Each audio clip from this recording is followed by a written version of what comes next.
Hi, Kevin Wright here, back with another property finance tip.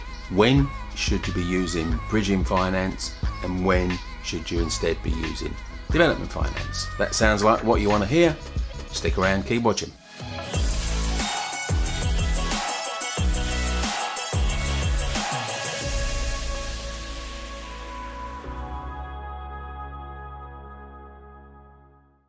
So I often get asked, what's the difference between bridging finance and development finance, and when you should use one and when you should use the other? Well, I describe the two is that they're not the same, but they're similar. So you could say they're financial cousins. So they share a lot of the characteristics. Bridgers will also be development finance lenders, but mostly the bridgers that do bridging don't do development finance, and the development finance lenders that do developments don't do bridging.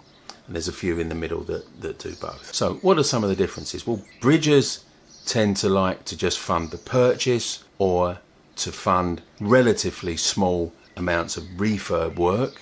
Development lenders like to do new build and major conversion. That's probably the biggest difference. If you were going to buy a property for, let's just say, 200,000, even a really sort of substantial refurb, it's highly unlikely that you're going to spend another 200,000, 100% of the purchase price on just doing a refurb. Most of the time you wouldn't spend any more than 25 or 30% of the purchase price on a refurb. So if you paid 200 for it, you probably wouldn't spend typically more than 50,000, and maybe not even that. For one good reason is you never get your money back, because if you're living in let's say a £300,000 street, you manage to buy it in bad condition for 200, no one's going to pay you 400,000 to live in that property in that street. If they've got 400,000 to spend, they'll find a nicer street. You've always got to keep a lid on what you spend on refurbs. Let's just use 50% as that middle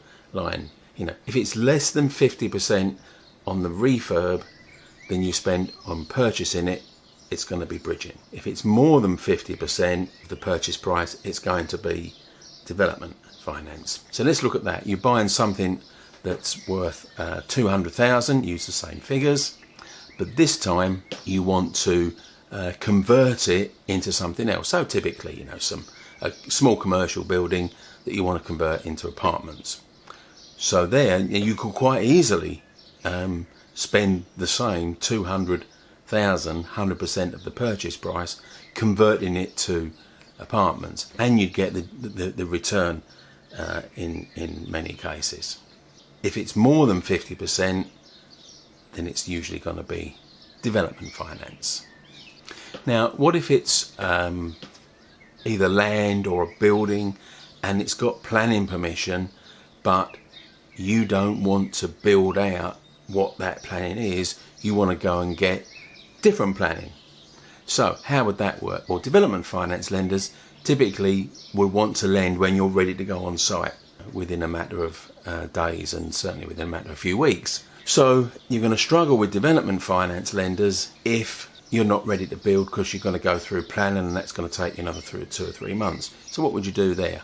Well, in that case, you'd use bridging to buy it, submit your plans, get the planning passed. If there's an uplift in value because of that extra planning, so well and good. But if there's not, still doesn't matter. So then now you're ready to build, the development finance lender says, okay, yeah, we're ready to lend now. So they'll pay off the bridger, they'll take over the first charge, and now they'll give you the development finance. So another area that they're slightly different is development finance lenders tend to want more of your cash in up front, and they're more interested in the experience you've got, because these are bigger deals, either new builds or significant conversions. So they're more interested in your development experience than maybe a bridger would be if it was just for a refurb. So there's another slight difference there. Now, some bridgers are just happy lending the purchase price. Some will lend towards the refurb as well. Whereas development finance lenders, they will always want to lend against the works that you're doing. And it'll be in stages and in arrears. So there'll be a number of payment tranches that come out. And that will be agreed individually with each lender. So there we are. Quick little video there to explain to you the differences between the thinking behind bridging finance and development finance. Catch me for next week and I'll be back with another property video. Hang around though, because I've got a couple of videos to show you if you like this one. Let's have some likes on this one, and got any questions then pop it in the comments and I'll certainly deal with it.